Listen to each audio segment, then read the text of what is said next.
I said before coming to Brussels that if I couldn't get adequate safeguards for Britain in a new European treaty, then I wouldn't agree to it.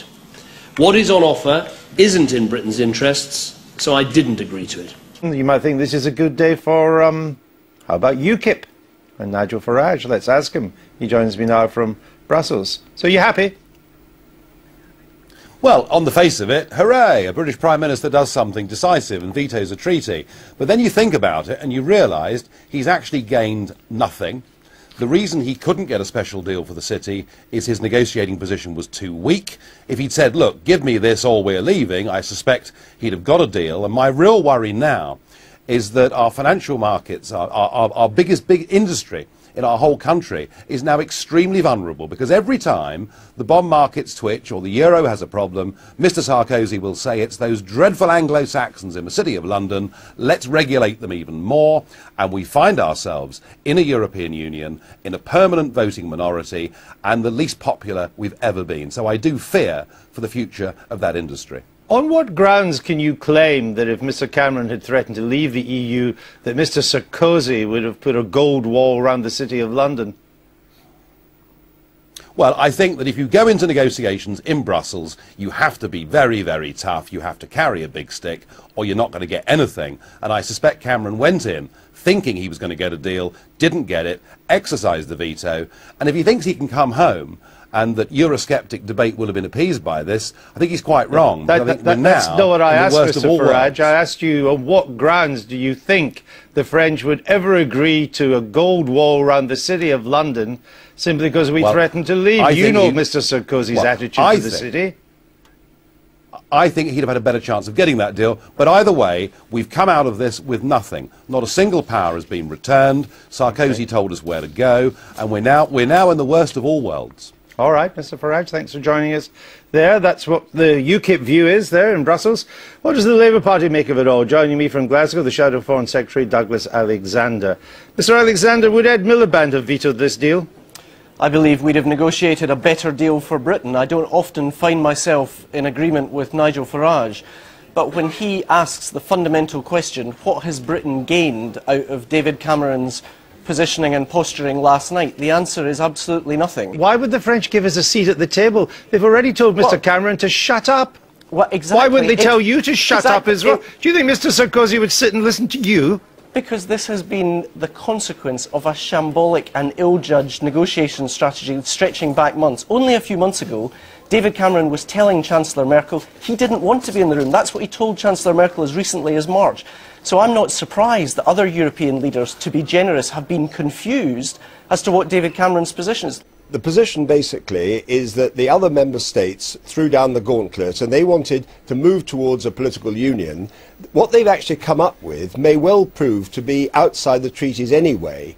The bottom line is that he's created a path towards full renegotiation of our relationship with the European Union, which has been well overdue. The causes of the present troubles in the whole of the European Union come from the structure of the treaties and over-regulation. That's what he's tackling. Say full renegotiation is a euphemism for getting out. I mean, just be honest with us, Mr. Cash. It's a euphemism for getting out. It is actually now a path which we have to follow, which will actually end up by our entering into a new relationship and looking outwards to the rest of the world. Why do you think the Germans or the French have any interest in creating a new relationship for Britain? They're more likely to say, which of course this may be your real plan, look, either accept it as it is or get out. Well, that may well be the end game, but I'm saying at this juncture, he's done the right thing. First of all, and I quite disagree with. But you'd like that end game, wouldn't you? Come on, fess up to us, Mr. Cash. I believe that we've now reached. I see a smile there. I've seen a historic turning point both for the Conservative Party. Just say it. I want to get out. Get it off your chest. You'll feel better for it. Andrew, I know you want me to say that. Well, it's because what you believe. There are now several months ahead of renegotiation to take place. Then we will know. We haven't seen the detail yet. We are going to hear on Monday when he comes back from the summit in the House of Commons. We are now on a new path. It's a historic moment for Britain and for the Conservative Party. This, again, is a simple question that demands a simple answer. Does what Mr. Cameron does what he's done in Brussels have Lib Dem support?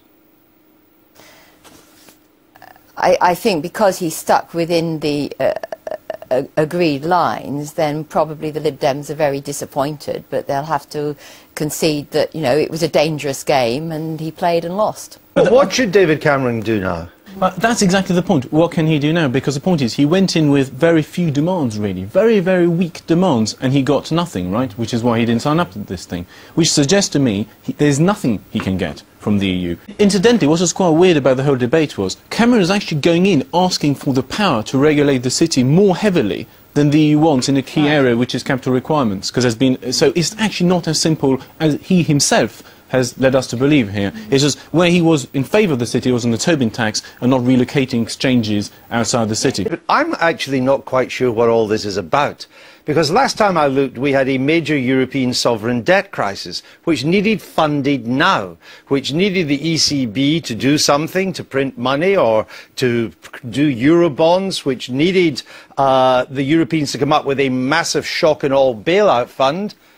None of this has been talked about. No, that's What's happening? Well, exactly. Nothing really is happening. This is really a revamped version of the Stability and Growth Pact, which was agreed during the Maastricht Treaty, in which these countries are supposedly already signed up to, which was to be responsible when it came to their fiscal policy. So what this is now saying is, actually, we're going to have a bit of a harsher system, and therefore, hooray, everything will be sorted, which means that the European Central Bank will be relaxed and will be willing to buy lots and lots of European bonds. But it's already said yesterday it's not going to do that. Well, the key thing really came not from this kind of rather side warfare between the British and everybody else. It was the president of the European Central Bank. He said, we ain't doing Eurobonds, we're not going to be a lender of last resort to governments, and we aren't even going to shovel our money around the back door to the IMF for them to give it back.